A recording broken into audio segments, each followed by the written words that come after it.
ковиднике, и здесь все очень слышно. Слышно, как кто-то кашляет, одиноко в тишине, как что-то там перелистывают. Здесь холодно, на меня дует ветер, ездят машины. И как-то это очень неожиданно. Я в настоящем ковиднике. Сюда мы очень долго ехали. Мы заезжали там. Делали КТ, кстати. Это было хорошо. Вот. И я даже не знаю, сегодня было очень трудно собраться. Я забыл свою смирительную футболку в предыдущем изоляторе. И вот я немножко покажу сейчас ковидник. Он переделан из какого-то там дома матери.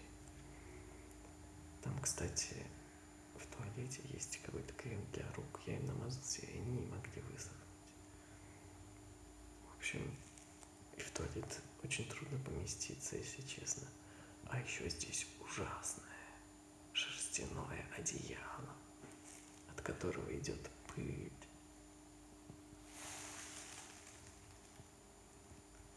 И оно холодное. Я не знаю, как здесь выжить. Я не знаю, как здесь выжить. Ой. Ладно, может быть, все как-то обойдется. Но вот этот вот холод, то, что здесь просто холодно. Здесь вообще кто-нибудь выжил?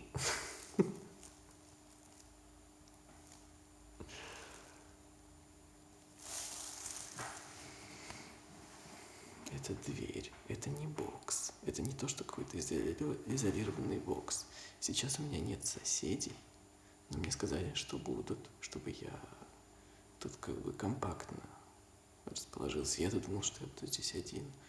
Но нет, приезжают все с ковидом. То есть вот это вот все, чего я так боялся, от чего я так скрывался, оно здесь повсюду. Я этого не ожидал. Это очень все странно. А еще мы очень долго ждали в этой скорой помощи, сидели очень долго. И там было очень холодно тоже. Батареи, кстати, топятся. Но это вот от окна, оно такое очень... Оно предназначено для того, чтобы от него дул ветер, собственно.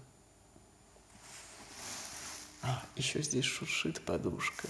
Там какой-то полиэтилен.